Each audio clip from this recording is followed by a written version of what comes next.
So magandang umaga mga kababayan.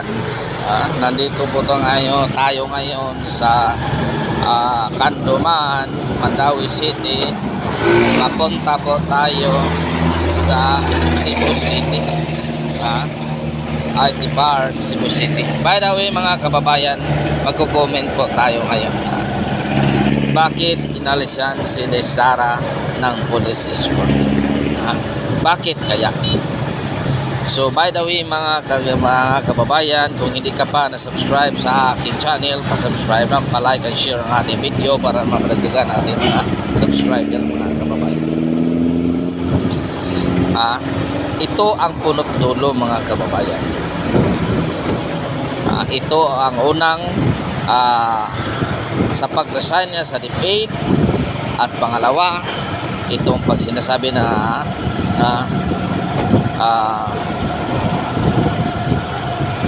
itong survivor, 20 survivor. Pangatlo itong paglabas ng pulburon video. Doon lahat nangyayari mga kababayan na inalisan si Inday Sara ng police escort. Anong nasa loobin ninyo? Masakit, di ba? Alam nyo mga kababayan, alam nyo, patay na patay, binigyan ng escort. Kung mataas ka sa katungkulan ng ating bayan, binigyan ka ng police escort patungo sa iyong libingan. Pero itong ating nakatataas, pero itong ang ating pinakamamahal na Vice President ng ating bansa at nakakataas na posisyon sa highest of the land, inalis siya ng police escort. Nakakatawa ito mga kababayan. Ano ba itong? Ito ba ang epekto ng mga pulburon mga kababayan? Ito ay isang epekto ng pulburon. Vice President yan, ihanalal ng taong bayan at mataas pa ang nakuha na boto kaysa presidente. Kinuha mo ang police escort niya. Kinuha mo ang police escort niya. Sinasabi na kulang ang kapulisan. Sinasabi na mayroong paglalagyan. Bakit kinuha nyo ang police escort niya? Ito ba ay epekto ng isang pulburon? Pulburonic?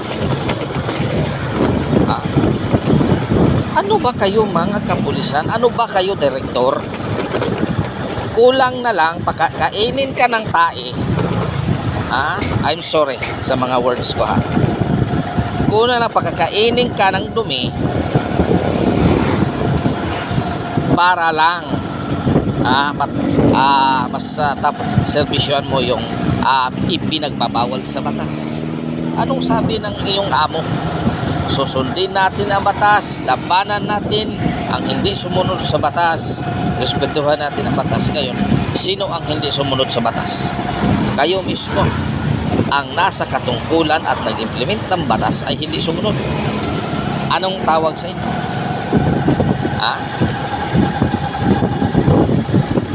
Anong tawag sa inyo? Tatawagin kayo namin ng mabuting tao. Ito ay kagawa ng pulburon. Ito ay kagagawa ng mga taong kulang sa pag-iisip. Kagagawan ito ng taong may tama. Palaging kumakain ng pulburon. May mga Chinese yan. May mga escort. May mga congressman yan. May mga escort. Pero itong ating nakatataas na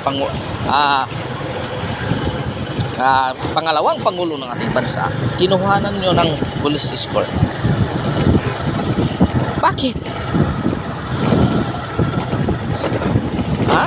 Bakit? Anong nasa isip ninyo? Kung sabihin ninyo kulang ng 75 policemen ang NCR, ang daming police station ng ating bansa, kukunan mo lang ng isa-isa yan, di ba mga kababayan? Kukunin mo lang yan isa-isa, kuta ka na, sobra pa. Ilang police station ng ating bansa? Ilan? Mga kababayan. Marami. Kuhang-kuha nyo na ang kuta. Mahina ka talaga, Director. Kulang ka sa mindset. Kulang na kulang talaga. Ako ay isang ordinaryong tao, pero sa ganyang klaseng rason ay talagang 70 ka sa akin. Talagang hindi ang papasa kahit anong natapos mo.